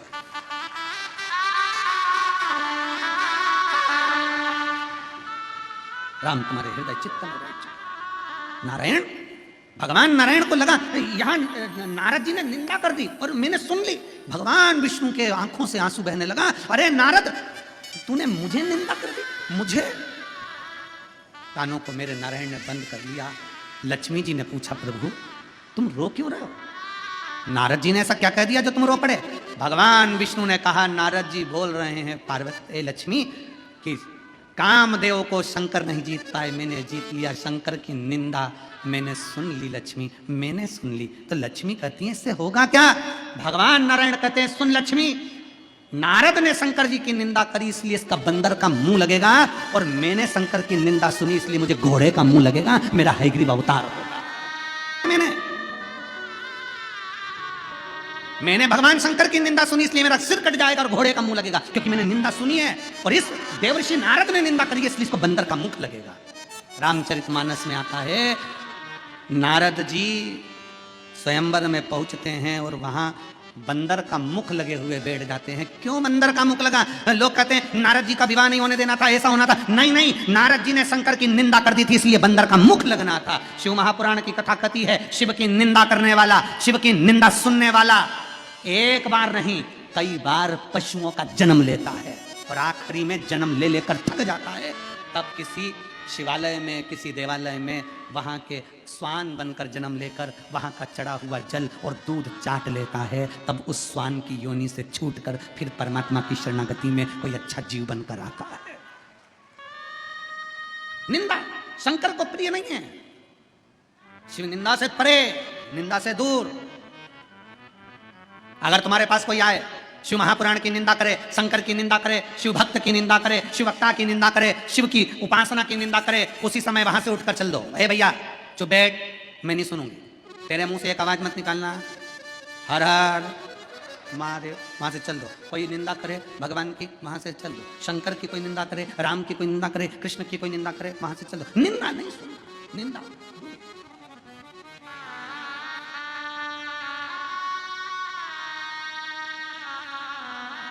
कितना अच्छा मनुष्य का देह मिला है। परमात्मा का भजन करो।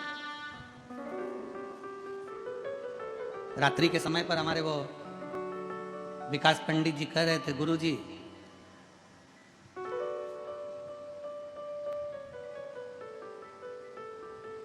भगवान दिखते नहीं है तो सुनते तो हैं। हमने कहा पहले के समय में फोन चलता था, आज के समय में मोबाइल चलता है, तो इसमें तो वीडियो कॉल हो जाती है। पहले के समय में जो फोन चलता था उसमें वीडियो दिखता था क्या? व्यक्ति दिखता था, उसमें तो बस बटन घुमाई और बटन घुमाने के बाद नंबर लगाने के बाद डायल करने के बाद आप उठाकर बात कर लो। जिससे बात कर रहे हो वो तुम्हें दिख नहीं रहा, जिससे बात कर रहे हो वो तुम्हारे सामने नहीं है, जिससे बात कर रहे हो वो तुम्हारे साक्षी में नहीं है, जिससे बात कर रहे हो वो तुम्हारे सामने नहीं है, वो दिख नहीं रहा, पर तुम उससे बात कर रहे हो, वो तुम्हारी बात सुन रहा है, सुनने के बाद उसका उत्तर दे रहा है। उसी तरह मेरा भोले बाबा तुम्हारे सामने दिखेगा नहीं, मेरा शंकर तुम्हारे सामने दिखेगा नहीं, पर तुम जब कहोगे तो दिल से सुनेगा और उसका उत्तर जरूर देगा। मेरा शिव दिखेगा नहीं पर उत्तर जरूर देगा, समय आएगा उत्तर का और उत्तर देगा। आप तो उसका भजन करिए, सारी समस्या का हल एक लोटा तुम तो चढ़ाते रहो। तेरे मंदिर में आना मेरा काम है और मेरी बिगड़ी बनाना तेरा काम। तुम उसकी चौखट पर जाते रहो, उसको जल चढ़ाते रहो, उसका स्मरण करते रहो, सुनेगा जरूर। आप उसका भजन करते रहो। शिव शंकर भोलेनाथ हो नाथ, तेरी महिमा अपरंपार है। शिव शंकर भोलेनाथ हो नाथ, तेरी महिमा अपरंपार है। शिव शंकर भोलेनाथ हो नाथ, तेरी महिमा अपरंपार है। शिव शंकर भोलेनाथ हो नाथ, तेरी महिमा अपरंपार है। तेरी महिमा अपरंपार है, तेरी महिमा अपरंपार है। तेरी महिमा अपरंपार है, तेरी महिमा अपरंपार है। तेरी महिमा अपरंपार है, तेरी महिमा अपरंपार है। तेरी महिमा अपरंपार, सब गाइए। तेरी महिमा अपरंपार है। शिव शंकर भोलेनाथ हो नाथ, तेरी महिमा अपरंपार है। शिव शंकर भोलेनाथ हो नाथ, तेरी महिमा अपरंपार है। तेरे कानों में कुंडल सोए, तेरे गले में बांसुरी सोए। तेरे कानों में कुंडल सोए, तेरे गले में बांसुरी सोए। तेरे कानों में कुंडल सोए, तेरे गले में बांसुरी सोए। तेरे कानों में कुंडल सोए, तेरे गले में बांसुरी सोए। ओ तेरी झांकी बनी रे विशाल, तेरी महिमा अपरंपार है। तेरी झांकी बनी विशाल, तेरी महिमा अपरंपार है। शिव शंकर भोलेनाथ, तेरी महिमा अपरंपार है। शिव शंकर भोलेनाथ, तेरी महिमा अपरंपार। बड़े भाव से दोनों हाथों से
हाथ में डमरू सोए रहो, तेरे हाथ में डमरू सोए रहो, तेरे हाथ में डमरू सोए रहो, तेरे हाथ में डमरू सोए रहो, तेरे मस्तक पे, तेरे मस्तक पे, तेरे मस्तक पे चंदा विशाल, ओ विशाल, तेरी महिमा अपरंपार है, शिव शंकर भोले तेरी महिमा अपरंपार है, शिव शंकर भोलेनाथ। होना तेरी महिमा अपरंपार है।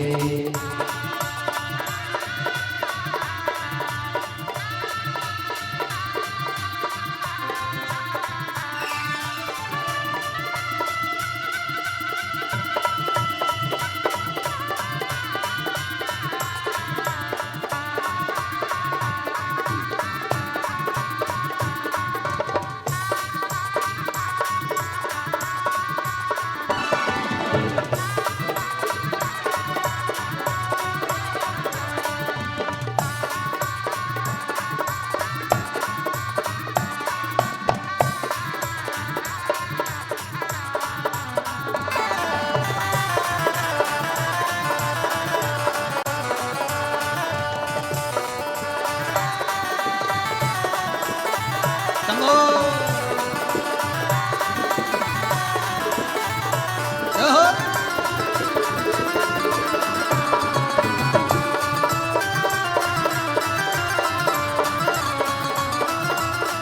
तेरे गले में विषधर सोए रहो, तेरी गंगा मस्तक सोए रही, तेरे गले में विषधर सोए रहो, तेरी गंगा में गंगा सोए रहो, तेरे गले में विषधर सोए रहो, तेरे मस्तक गंगा सोए रही, तेरे गले में विषधर सोए रहो, तेरे घटा में गंगा सोए रहो, तेरी गंगा, तेरी गंगा, तेरी गंगा करे कमाल, कमाल, तेरी महिमा अपरंपार है, तेरी गंगा करे कमाल, कमाल, तेरी महिमा अपरंपार है, शिव शंकर भोलेनाथ, ओ नाथ, तेरी महिमा अपरंपार है, शिव शंकर भोलेनाथ, हो नाथ तेरी महिमा अपरंपार है। मेरे बाबा विश्वनाथ, ओ नाथ, तेरी महिमा अपरंपार है, मेरे बाबा विश्वनाथ हो नाथ तेरी महिमा अपरंपार है, तेरी महिमा अपरंपार है, तेरी महिमा अपरंपार है, तेरी महिमा अपरंपार है, तेरी महिमा अपरंपार है, तेरी महिमा अपरंपार है, तेरी महिमा अपरंपार है, तेरी महिमा अपरंपार है, तेरी महिमा अपरंपार है। शिव शंकर, शिव शंकर, शिव शंकर भोलेनाथ, ओ नाथ, तेरी महिमा अपरंपार है, शिव शंकर भोलेनाथ हो नाथ तेरी महिमा अपरंपार है, शिव शंकर भोलेनाथ, ओ नाथ, तेरी महिमा अपरंपार है, शिव शंकर भोलेनाथ हो नाथ तेरी महिमा अपरंपार है, तेरी महिमा अपरंपार है, तेरी महिमा अपरंपार है, तेरी महिमा अपरंपार है। तेरी महिमा अपरंपार है। और महादेव अपने स्थान पर बैठकर भगवान देवाधिदेव महादेव के सुंदर मंत्र का स्मरण करिए, भाव से विनय करिए, निवेदन करिए, शिव जी से अपने मन की बात बड़े भाव के साथ अपने स्थान पर बैठकर बाबा से प्रार्थना करिए। जहाँ जगह मिले वहाँ बैठकर बाबा से अपने मन की बात बड़े दिल से, बड़े भाव से कहिए। सब साथ में बोलेंगे।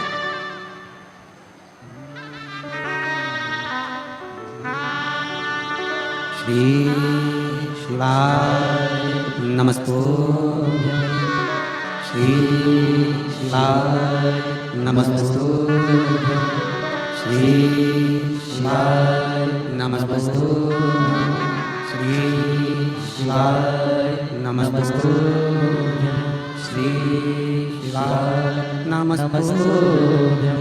भोला सब दुख काटो हमारा, ओ भोला सब दुख काटो हमारा। शिव शंकर जपो तेरी माला, भोले बाबा जपो तेरी माला, भोला सब दुख काटो हमारा, ओ भोला सब दुख काटो हमारा।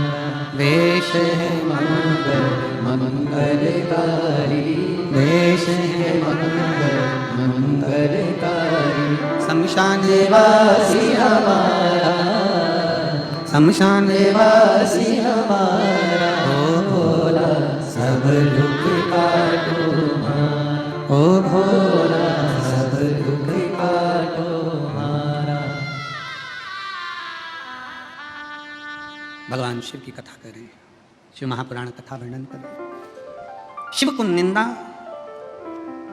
शंकर को नकली और नास्तिक प्रिय नहीं। देवऋषि नारद ने निंदा करी, उसका कर्म भोग नारद जी को भोगना पड़ा। न निंदा करें न निंदा सुने। फिर आई बारी नकली। कल कथा में कहा था नकली दूध भगवान को ना चढ़ा, आधी चम्मच 1 बूंद 2 बूंद चढ़ा दें, ठीक है। गौ माता का चढ़ाइए, गौ माता का दूध मिल जाए ठीक, ना मिले तो सारी समस्या का हल, ना मिले तो 1 लोटा जल भगवान शंकर को समर्पित करो। शिव कभी आकर नहीं कहेंगे कि तूने मुझे जल नहीं चढ़ाया, शंकर कभी आकर नहीं कहेंगे कि तूने मुझे दूध नहीं चढ़ाया, शंकर कभी आकर नहीं कहेंगे कि तूने मुझे दही नहीं चढ़ाया। शंकर भगवान को कहते हैं जो तेरे पास है दिल से मुझे समर्पित कर, जो तेरे पास है।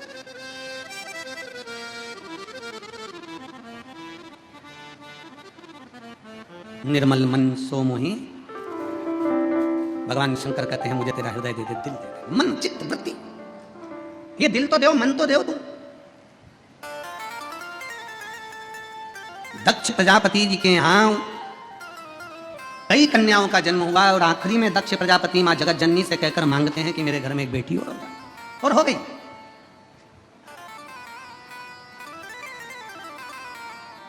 एक बेटी का जन्म हुआ जिसका नाम सती, प्रसूति के गर्भ से जन्मी है सती।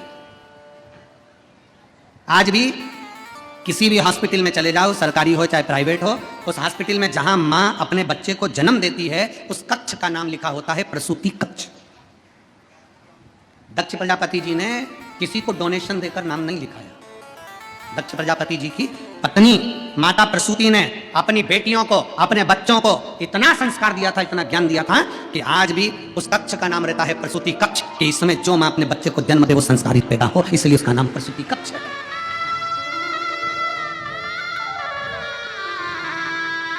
भारतीय संस्कृति की, भारत की भूमि के संस्कारों की, सनातन धर्म की मजबूती कितनी है जरा देखिएगा कि हॉस्पिटल में भी बच्चा जो जन्म लेता है उस कक्ष का नाम प्रसूति कक्ष होता है।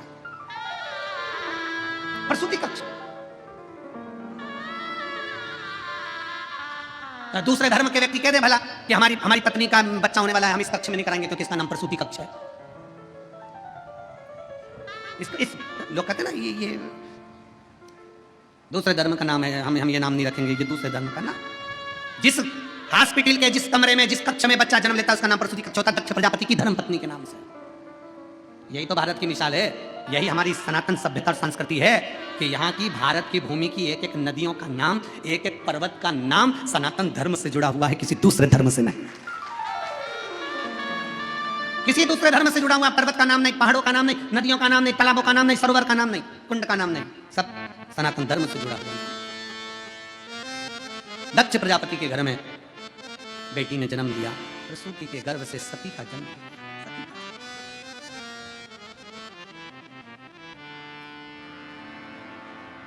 कितना प्रेम था, कितना प्रेम माता सती का शिव के प्रति। कभी नहीं मिली थी माता सती शंकर से, कभी नहीं, कभी नहीं। कभी माता सती ने शंकर को देखा भी नहीं था, कभी नहीं देखा था, और ना जी भर के देखा, ना कोई बात की, बड़ी आरज़ू थी मुलाकात की।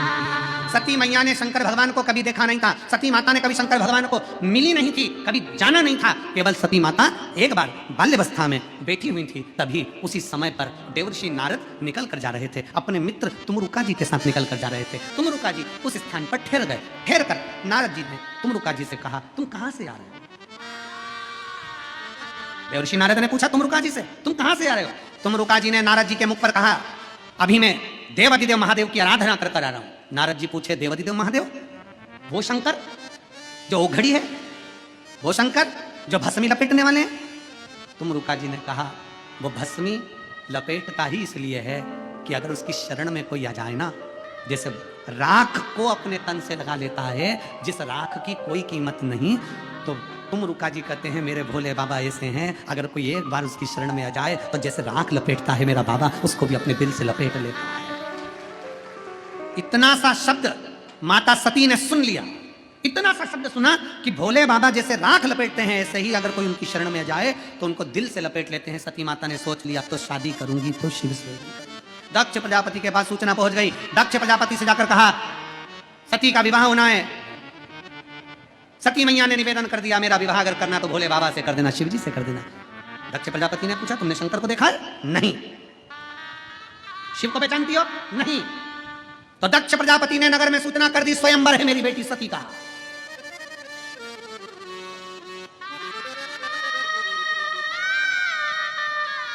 सूचना मिल गई, शंकर जी के पास भी सूचना गई, पर जैसे ही शंकर जी आए, सती तो जानती नहीं थी, दक्ष प्रजापति ने शंकर भगवान को दरवाजे का द्वारपाल बना दिया। दक्ष प्रजापति ने कहा भोलेनाथ सभा के अंदर नहीं, दरवाजे के बाहर द्वारपाल बन के खड़े रहिए। शंकर भगवान दरवाजे के बाहर द्वारपाल बनकर खड़े थे, सारे देवता अंदर बैठे थे। सती मैया माला लेकर आई। सती मैया जब माला लेकर आई, चारों तरफ माता सती देख रही थी।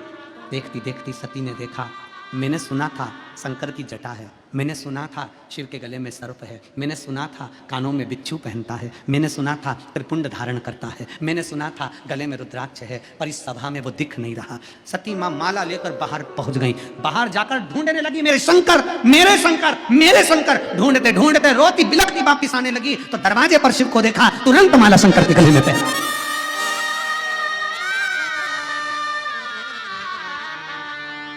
शिव सभा में नहीं मिलते, शंकर सभा में नहीं मिलते, शंकर तो दिल की आभा में मिलते हैं।